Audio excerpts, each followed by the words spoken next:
नमस्कार कृषी मित्रांनो, कृषी रत्न ऍग्रीकल्चरल ऑनलाईन क्लासेसमध्ये मी गणेश पवार आपणा सर्वांचं हार्दिक स्वागत करतो।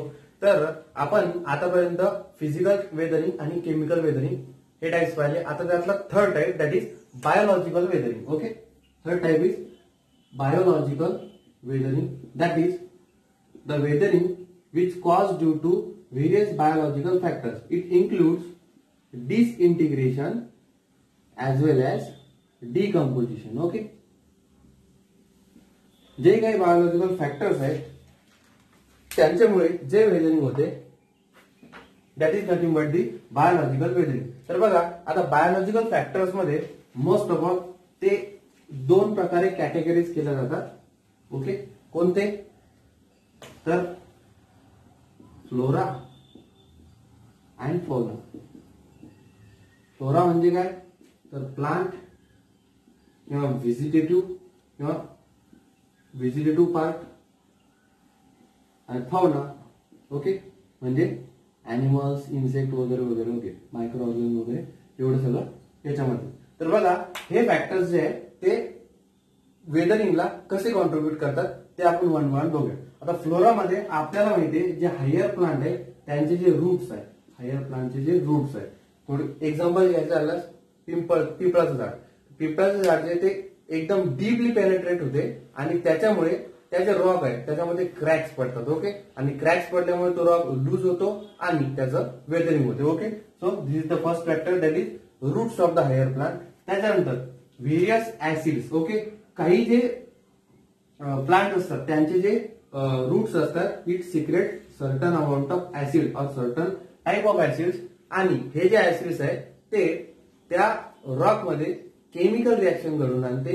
मग ती हायड्रेशन असो, हायड्रोलिसिस असो, कार्बोनेशन असो किंवा मग सोल्युशन असो, त्यापैकी कोणतीही मेथड त्याच्यामध्ये केमिकल त्यातर्फे केमिकल कंपोजिशन मध्ये त्यात चेंजेस घडून आणतात, त्याचं डिकम्पोजिशन घडून आणतात आणि रॉकचं डिकम्पोजिशन होते, म्हणजेच काय तर वेदरिंग होते। त्याच्यानंतर जे ऑर्गेनिक मॅटर आहे, ओके, जे सॉइल मधलं ऑर्गेनिक मॅटर आहे तर ते डिकम्पोज होते। कोण डिकम्पोज करते? तर आपल्याला माहिती आहे सॉइल मायक्रोबियल पॉप्युलेशन।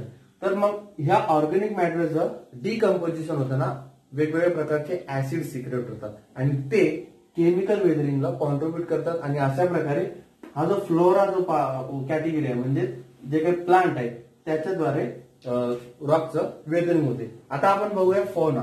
फौना म्हणजे various animals, microbes, even man, they are included in this category. यांच्यामुळे कसं बायोलॉजिकल वेदरिंग होते? तर बघा, सर्वात मोठा आणि giant factor that is man, which is responsible for the biological weathering of the Roxx. तर कसा?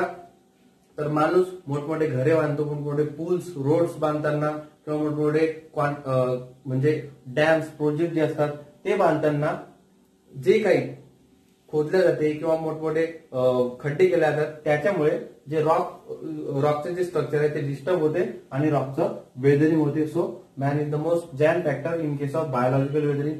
त्याच्यानंतर व्हेरियस इन्सेक्ट जे असतात, काही काही इन्सेक्ट जे असतात म्हणजे बरोईंग इन्सेक्ट जे मातीमध्ये पॅसेजेस तयार करतात, ओके, राहण्यासाठी। सपोज आपण घेतलं तर जी घूस असते किंवा उंदीर जे बीळ तयार करतात आणि ते जे कॅव्हिटीज असतात त्या कॅव्हिटीजमुळे तो जो रॉक आहे त्याच्यामध्ये एक पॅसेज तयार होतो। ओके, पॅसेज तयार झाला की त्या रॉक मध्ये नंतर पाणी घुसल्यानंतर किंवा मग पाणी घुसल्यानंतर तो जो रॉक आहे तो लूज पडतो आणि त्याचं वेदरिंग होते। परत हे जे इन्सेक्ट आहे यांचा जो एक्सक्रेटा असतो, ओके, यांचा जो एक्सक्रेटा असतो, ओके, तो जो excreta it contains various certain acids आणि certain mineral compounds, okay, mineral elements.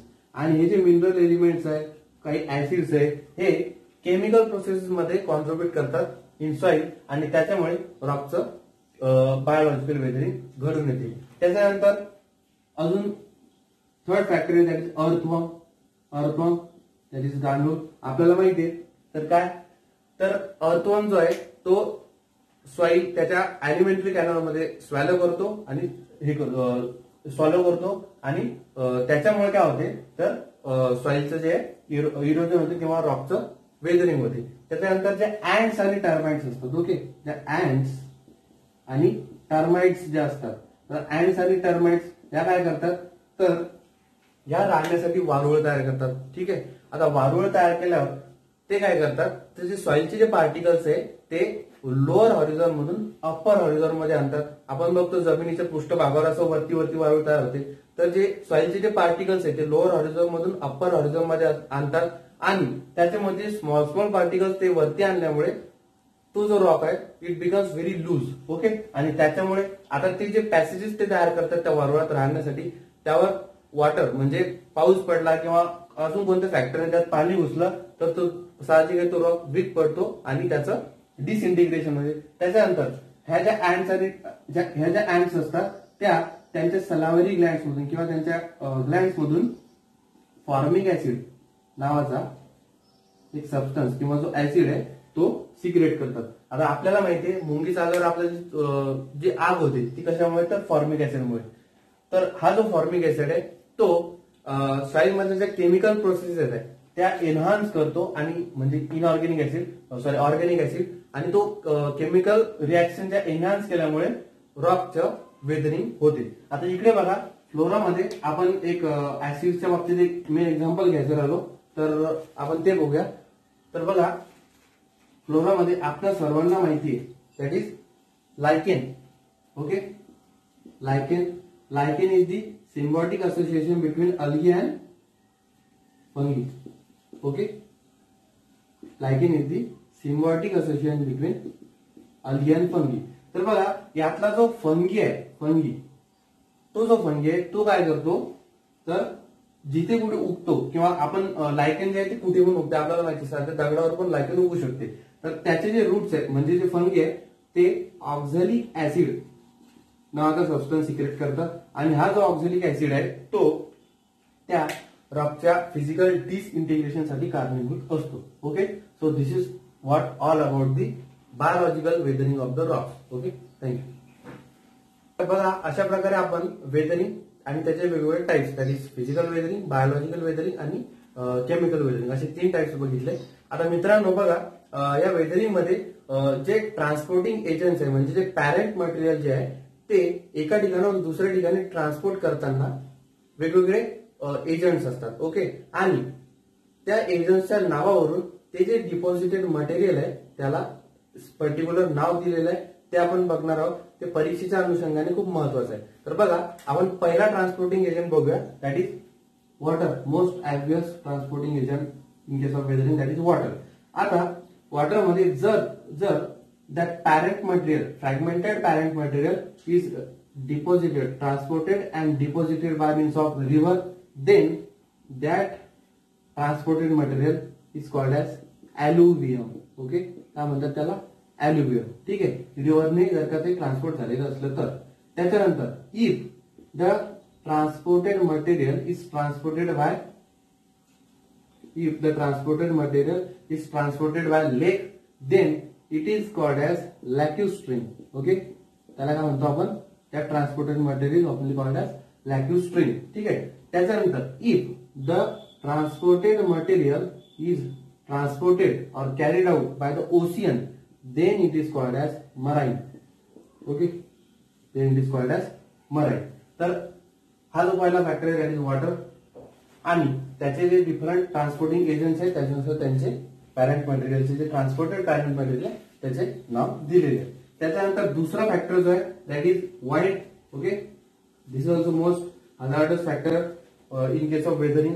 आणि वाईड मध्ये बघा जर वाईडने सँड आणि सिल्ट हे जे सॉइलचे फॅक्टर्स आहेत किंवा हे जे फ्रॅगमेंट्स आहेत हे फ्रॅक्शन्स आहेत हे जर का ट्रान्सपोर्ट केले एका ठिकाणाहून दुसऱ्या ठिकाणी तर याला म्हणतात ड्यून्स. ओके. सँड ड्यून्स असं आपण नाव ऐकलंच असेल. ओके. तर बघा सँड आणि सिल्ट फ्रॅक्शन जर का एका ठिकाणाहून दुसऱ्या ठिकाणी कॅरी केलेले असले तर त्याला म्हणतात ड्यून्स. त्याच्यानंतर जर का फाईन सिल्ट म्हणजे सिल्ट पण त्यातला अजून फाईन एकदम बारीक आणि क्ले फ्रॅक्शन जे असतात ते जर का एका ठिकाणाहून दुसऱ्या ठिकाणी वाईनने वाहून नेले तर त्याला म्हणतो आपण एओलिन किंवा लोएसिस. ओके. एओलिन किंवा लोएसिस. ठीक आहे. This is all about the wine. Okay. त्याच्यानंतर third factor which is a transporting agent in the weathering process, that is gravity. Okay, gravity. आता बघा ग्रॅव्हिटी, जर का the weather material is transported by means of gravity action, then they are called as colliviums. Okay, that transported material is called as colliviums. त्याच्यानंतर if the weathered material is transported by means of the ice or glaciers, बर्फ किंवा मोठमोठे बर्फाचे जे ढिगार आहे, that is glaciers. If it is transported by glaciers, then that transported material is called as till or moraine, not marine, moraine. Okay, in that material is called as till or moraine. So these are the various transported materials which are nomenclatured by the various transporting by their respective various transporting agents. Okay, आणि परीक्षेच्या अनुषंगाने अति महत्त्वाचं आहे, हे विचारलं जातं. Okay, thank you.